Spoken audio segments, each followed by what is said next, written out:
warahmatullahi wabarakatuh.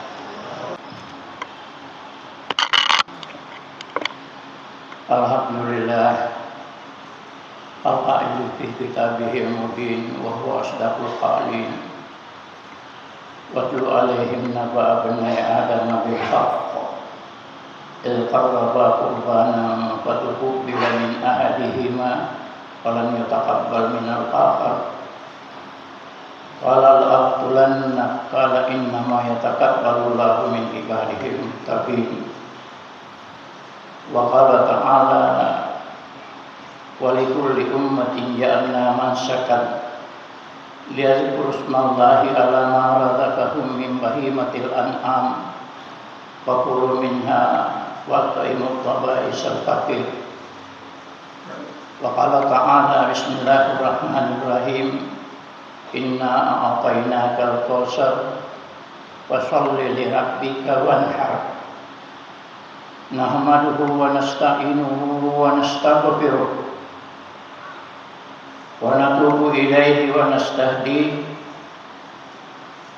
wa na'udzu billahi min syururi anfusina wa sayyiati a'malina. May yahdihillahu fahuwal muhtad wa may yudlil falan tajida lahu sabila. Asyhadu an la ilaha illallah wahdahu la syarika lah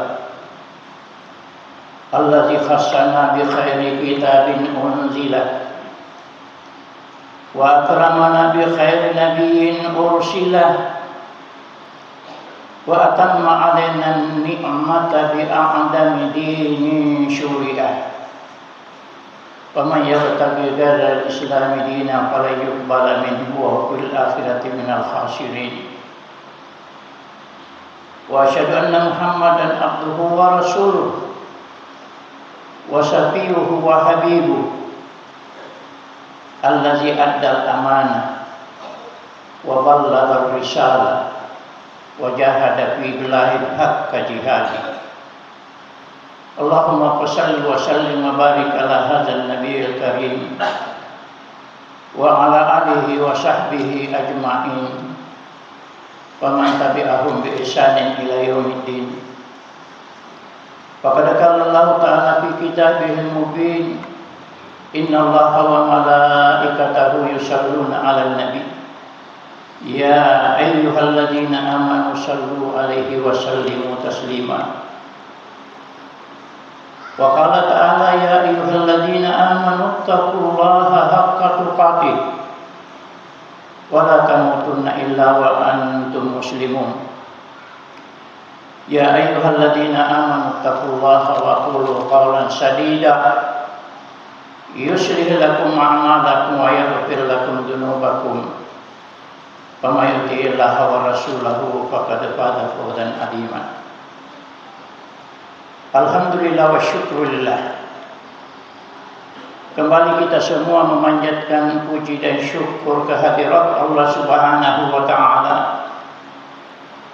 Kita masih diberi umur yang panjang, kesehatan yang memadai, kondisi dan suasana yang terjamin kondusif, dan kita semua masih diberi kesempatan untuk beraktivitas sama dengan kesempatan-kesempatan yang lalu. Dan kita juga memandatkan puji syukur secara khusus bahwa kita sekarang berada di penghujung bulan Zulqa'dah. Artinya sebentar lagi kita akan memasuki bulan Zulhijjah, di mana Allah mensyariatkan amalan yang luar biasa, ibadah yang maha istimewa, yaitu bagi saudara-saudara kita yang mendapatkan undangan panggilan Allah. Mereka sudah berdatangan di kota suci Haramain. Apakah yang langsung ke Mekah ataukah yang ke Madinah dulu karena haji tamattu?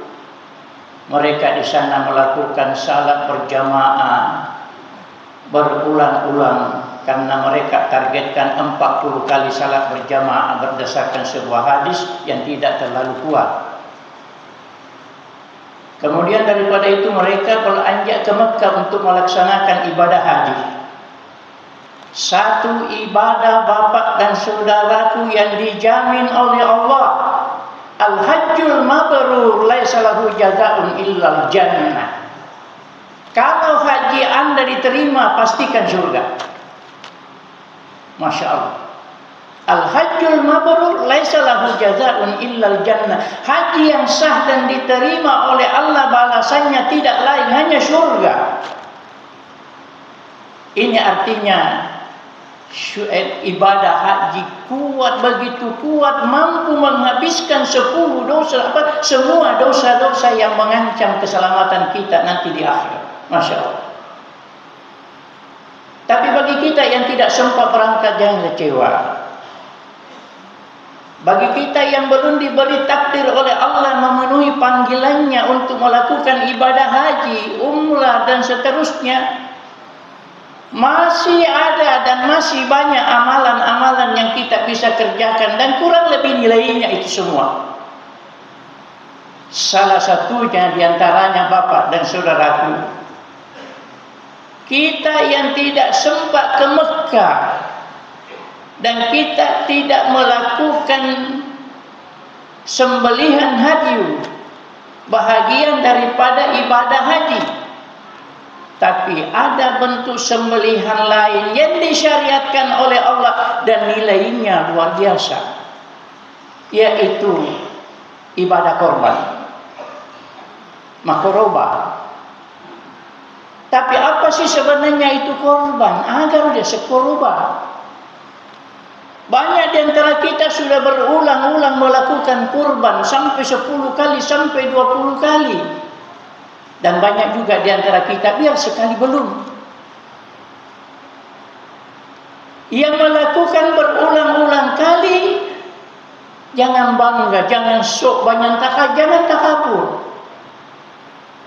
Dan yang belum pernah melakukan, jangan putus asa. Allah memberi kesempatan untuk hidup dan Allah memberi kesempatan untuk melakukan ibadah itu. Lakukan sekarang juga, insya Allah. Amalan itu memberi jaminan sama dengan yang kita sebutkan tadi. Cuma yang penting bapak dan saudaraku, apa itu korban?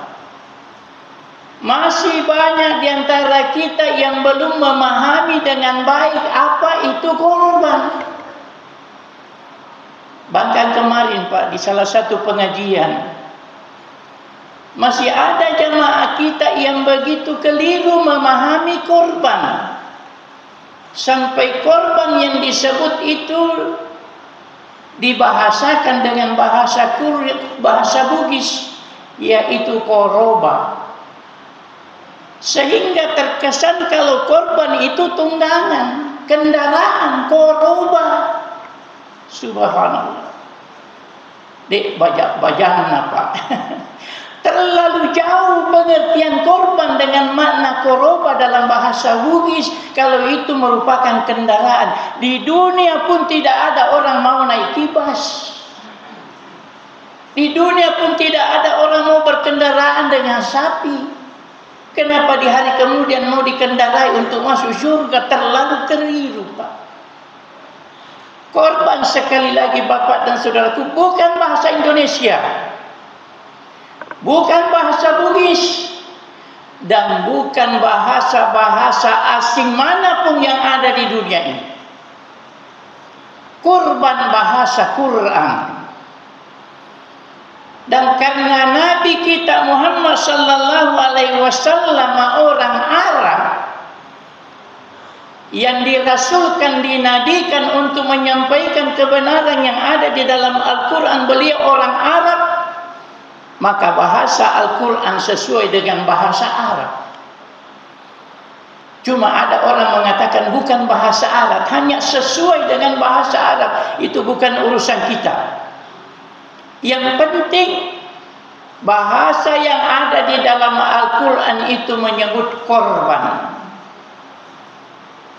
Dan orang yang pertama melakukan korban ini, bapak dan saudaraku, anaknya Nabi Adam sendiri. Dan kemudian turun-temurun umat-umat sesudahnya itu menyusul umat yang satu sampai kepada umat Rasulullah sallallahu alaihi wasallam disyariatkan korban. Maka difirman Allah Ta'ala, walikulli ummatin ja'alna mansakan. Tiap-tiap umat saya syariatkan bentuk-bentuk manasik tertentu. Jadi umat-umat sebelumnya melaksanakan manasik itu. Apa itu mansakan? Manasik ada mengartikan memotong hewan, ada mengartikan umrah, ada mengartikan haji. Yang jelas semua ini tidak bisa dipisahkan. Tetapi di dalam sambungan ayat itu, walikulli ummatin ja'alna mansakan liyadhkuru smallahi ala ma razaqahum min bahimatil an'am. Tiap-tiap umat saya berikan manasik, ajarkan manasik, bentuk-bentuk manasik, artinya bentuk-bentuk pendekatan diri kepada Allah Subhanahu wa taala dengan melakukan korban itu. Untuk apa? Liyadhkuru smallahi ala ma razaqahum min bahimatil an'am, supaya mereka mengingat Allah dengan menyembelih sebagian di antara binatang kurban mereka itu sebagai bentuk pendekatan diri kepada Allah Subhanahu wa taala. Jadi korban artinya Pak dalam bahasa kita takarrub. Apa itu takarrub? Pendekatan diri kepada Allah Subhanahu wa taala. Orang yang melakukan korban menjadi lebih dekat dengan Allah Subhanahu wa taala. Cuma yang dimaksud dekat di sini bukan dekat dengan jarak waktu. Bukan dekat dengan jarak jauh, dekat perjalanan, tidak. Dekat yang dimaksud di sini dekat dengan pengertian cinta, dengan pengertian kasih sayang, dekat dengan pengertian ampunan, dekat dengan pengertian keselamatan, dan dekat dengan pengertian surga. Jadi orang yang melakukan takallub dengan menyembelih hewan itu dekat dengan Allah. Bukan dekat dengan jarak, bukan dekat dengan waktu, dekat dengan cinta, dekat dengan kasih sayang, dekat dengan keselamatan, dekat dengan surga. Orang yang menyembelih korban dekat dengan surga. Oleh karena itu, orang yang menunda-nunda korban padahal dia mampu, Nabi sudah katakan kepada mereka, malam yudahi, mawajada sa'atan falam yudahi, fala yaqrabanna musallana. Kau engkau kesempatan rumah korban adikmu, pamelok makoroban aja mulut simal lepel. Subhanallah. Jadi ini sudah kemurkaan. Nabi sudah marah. Kalau kamu mampu tapi tidak mau berkorban, tidak usah pergi salat salat hari raya itu, karena lebih tinggi perintahnya korban daripada salat hari raya itu. Masya Allah. Coba Pak kita renungkan ini, manfaatkan pikiran, gunakan akal, gunakan pemikiran sebelum Allah perintahkan kita berkorban. Apa yang Tuhan katakan? Akan apa Allah Ta'ala? Bismillahirrahmanirrahim.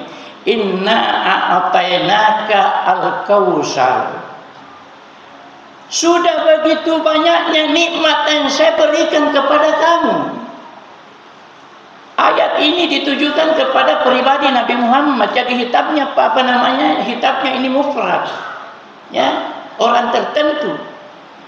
Tetapi maknanya untuk umat beliau. Karena setelah disampaikan kepada Nabi, Nabi sampaikan kepada kita. Sampai Nabi mengancam, siapa yang punya kesempatan berkorban tapi tidak mau, tidak usah pergi salat. Astagfirullah. Maka difirman Allah Ta'ala, inna a'atainaka al-kausar, makuni roegana nyamang wereko tu. Seolah-olah Tuhan mengatakan, pikir-pikir nikmat itu. Setahun yang lalu sampai sekarang kira-kira berapa nikmat yang Anda habiskan? Berapa makanan yang Anda telan? Berapa minuman Anda cicipi berapa banyak kebaikan, berapa banyak kenikmatan yang Anda rasakan. Selain itu Pak, karena ini baru pemberian dari luar, untuk dimakan, untuk diminum, untuk dicicipi, maka dipanggil Allah Ta'ala, wa fi anfusikum afala tubsirun. Dalam diri kamu sendiri, pada tubuh kamu sendiri, itu betapa besar nikmat yang kamu tidak pernah pikirkan. Berapa nilainya seandainya mata kita sakit Pak. Kalau dokter mengatakan ini bisa sembuh, tapi kalau ke Makassar, diantar ke Makassar, Makassar merujuk Surabaya, karena tidak bisa diatasi di Makassar, kita ke Surabaya. Surabaya merujuk ke Jakarta karena tidak mampu mengatasi penyakit mata itu, dan sudah mulai terjangkiti mata yang kedua. Dikasih rujukan ke Singapura. Orang tidak terlalu pikir jual kebun, jual sawah, jual sapi, jual ternak, jual mobil, jual karena ingin sembuh. Kita tidak sakit Pak. Kita tidak sakit. Apakah kita tidak mensyukuri nikmat seperti itu? Baru mata. Baru mata. Bagaimana enaknya pendengaran telinga, bagaimana enaknya penciuman hidup, bagaimana enaknya tenggorokan mencicipi rasa yang beraneka macam untuk kita nikmati bersama. Berapa semua itu Bapak dan saudaraku? Kalau itu mau dihitung, disuruh potong kambing yang hanya harganya 2 juta, kok berpikirnya orang, astagfirullahaladzim. Mana masuk sama kuah tahu nanya papi yang mana Allah Ta'ala Pak. Dek na dulu dia bilang. Dan hati-hati Pak. Untung Allah itu pengasih penyayang, pengampun pemaaf. Kalau Allah jengkel melihat kita setahun yang lalu berapa banyak nikmat, cuma disuruh potong seekor kambing, berpikir saya kasih kamu penyakit, jantungmu kanker, perutmu kanker, tulangmu kanker, tinggal menunggu inna lillahi wa inna ilaihi raji'un. Berapa harganya yang 2 ekor, yang 1 ekor? Kenapa itu Pak didahului? Inna atainakal kautsar wereko mega wega nat wereko gerek sau sapi, gerek sau bembi. Dan kita yang sudah berkorban 2 kali, 3 kali Pak, apalagi kalau 5 kali, wah makuli-kuli mega nih. Ya. Akaman Nabi sallallahu alaihi wasallam di Madinah ti asyra sinina yudahi. Nabi tinggal di Madinah 10 tahun tidak pernah frei korbannya. Dek nangkan adek nak koroba 10 tahun Nabi di Madinah, Fatumi di Madinah, pangkaro parentai 10 tahun di Madinah, dek nangkan sekai makoroba Nabi. Dan Nabi kalau korban Pak bukan 1 ekor. Nabi kalau korban selamanya 2 ekor, 1 untuk dia, 1 untuk keluarganya. Bahkan ada Nabi menyembelih 3 ekor, 1 untuk dirinya, 1 untuk keluarganya, 1 untuk umatnya. Sehingga saya mendapatkan pertanyaan Pak, katanya itu di Istiqamah tidak ada istilah over pahala. Kenapa Nabi ini berkorban untuk umatnya? Apa artinya ini? Istiqamah katanya tidak kenal over pahala, tapi Nabi berkorban untuk umatnya. Bukan Nabi berkorban untuk umatnya untuk over pahala, untuk membayar utang-utang umatnya yang disuruh korban tidak korban. Sehingga Nabi kasihan kepada mereka. Jadi Nabi berkorban untuk umat itu sebagai membayarkan utang-utang mereka yang tidak sempat berkorban. Karena perintah berkorban itu adalah wajib kedudukannya. Disuruh kita ingat dulu baru disuruh korban. Kata enggak ada Pak. Kau mana nang kamu andre kamu masih ikan pareko nang kamu minum. Ikan pareko kesempatan malesimu pemandai malesimu peminum. Nana paita cikaju bembe nasi tahu bujur rale nana rekir pengelata mapikir mupipa aja nata tulu mapal suruga puapa misai itu pengelata Allah. Astagfirullahaladzim. Dan lagi pula Pak, kalau kita berkorban itu Pak, dikumpulnya itu uang, kemudian dicarinya sapi-sapi yang murah. Astagfirullah. Untuk Allah dikasih sapi murah. Na'udzubillahi min zalik. Karena Rasulullah sallallahu alaihi wasallam idza daha istara kabasyaini saminaini mauju'aini. Nabi kalau mau berkorban dia pesan 2 ekor, kadang dia pesan kibas yang gemuk dan sudah dikebiri. Gemuk sudah dikebiri. Apa sih ini yang sudah dikebiri? Orang mengebiri binatangnya karena ada tujuan, Pak. Orang kebiri kambingnya, orang kebiri sapinya supaya cepat besar, supaya gemuk. Jadi Nabi pesan ke binatang yang sudah dikebiri, karena umumnya binatang yang sudah dikebiri itu gemuk, sempurna. Maka Nabi cari saminaini mauju'aini yang mahal harganya karena sudah dikebiri, banyak dagingnya. Jadi maksudnya kalau kita mau kurban, karena ini korban untuk Allah. Fasalli li rabbika wanhar. Salatlah karena Tuhanmu dan berkorbanlah. Dan bahkan diriwayatkan Pak Nabi pernah berkorban lebih 30 ekor unta. Ada juga riwayat Nabi pernah berkorban lebih 100 ekor kibas atau domba. Kenapa? Karena korban-korban itu mungkin kirim Nabi ke tempat-tempat jauh, kirim ke sana 10 ekor, ke sana 10 ekor. Karena semakin banyak korban semakin tinggi nilainya. Apalagi kalau yang bergemuk-gemuk. Tapi kalau mau berkorban cari yang murah-murah biar kurus-kurus. Astagfirullah, tidak usah berkorban, Pak. Ini untuk Allah. Fasalli li rabbika. Ibu-ibu saja di atas ini sekalipun sudah berkorban untuk suaminya, tapi ibu mau berkorban sendiri jauh lebih bagus daripada dia katakan ikut saja di sini. Suaminya 1 ekor, dia 1 ekor, jauh lebih bagus. Semakin banyak korban semakin bagus. Cuma diberi diberi kesempatan bagi orang-orang yang kurang mampu. Cukuplah 1 ekor 1 keluarga.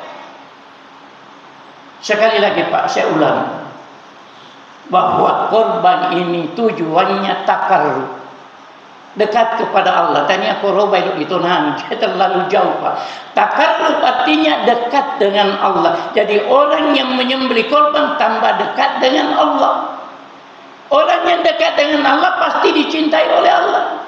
Bagaimana kalau orang cinta kepada Allah, cinta kepada kita, kira-kira bagaimana? Qul, katakan Muhammad, in kuntum tuhibbuna Allah fattabi'uni. Kotone koma puji di Allah Ta'ala cueka. Kita cuek Nabi Pak. Kotone ni masengalen syukur di papinya menno Allah Ta'ala marnu di papida leno Allah Ta'ala cueka. Yuhabbibakumullah mamuare na elori tokko Allah Ta'ala. Maka kena elori ke Allah Ta'ala wa yaghfir lakum dzunubakum, dan pernah manengi dosa-dosamu Allah Ta'ala. Siapa lagi yang tidak masuk surga kalau begini, Pak? Makanya sekali lagi bahwa berkorban itu untuk takarrub kepada Allah. Barakallahu li wa lakum fil Qur'anil azim wa nafa'ani wa iyyakum bima fihi minal ayati wa dzikril hakim wa taqabbal minna minkum tilawatahu innahu huwal ghafurur rahim wa aqulu qouli hadza wa astaghfiruhu innahu huwas samiul alim.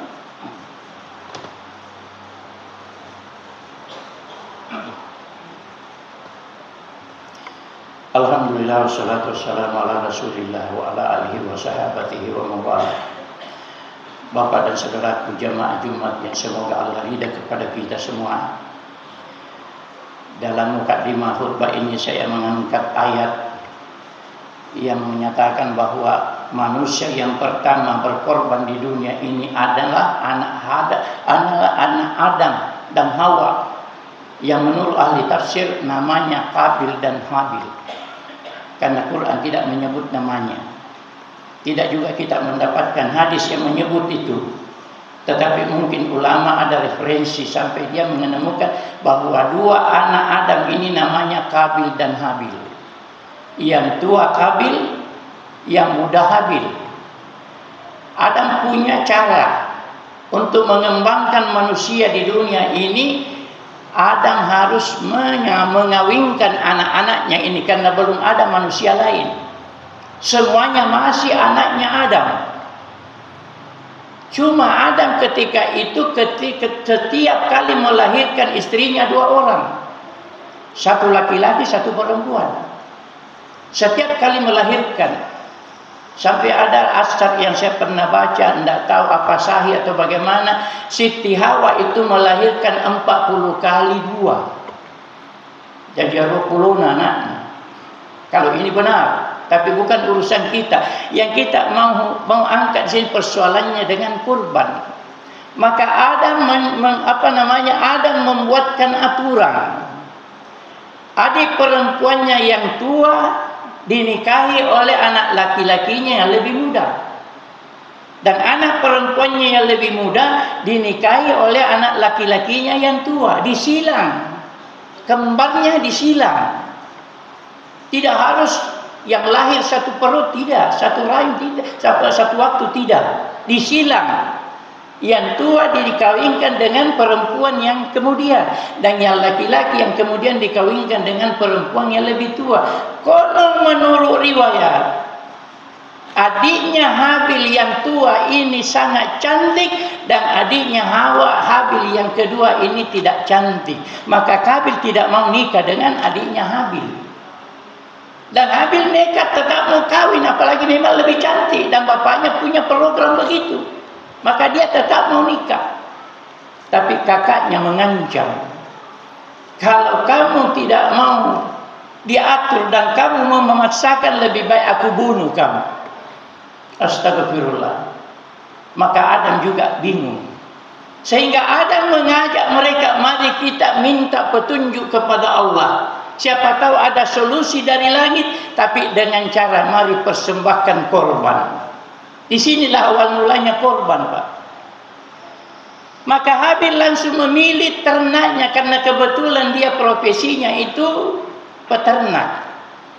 Langsung dia pilih di antara ternak-ternaknya mana yang tergemuk, mana yang terbesar, dipilih untuk dikorbankan.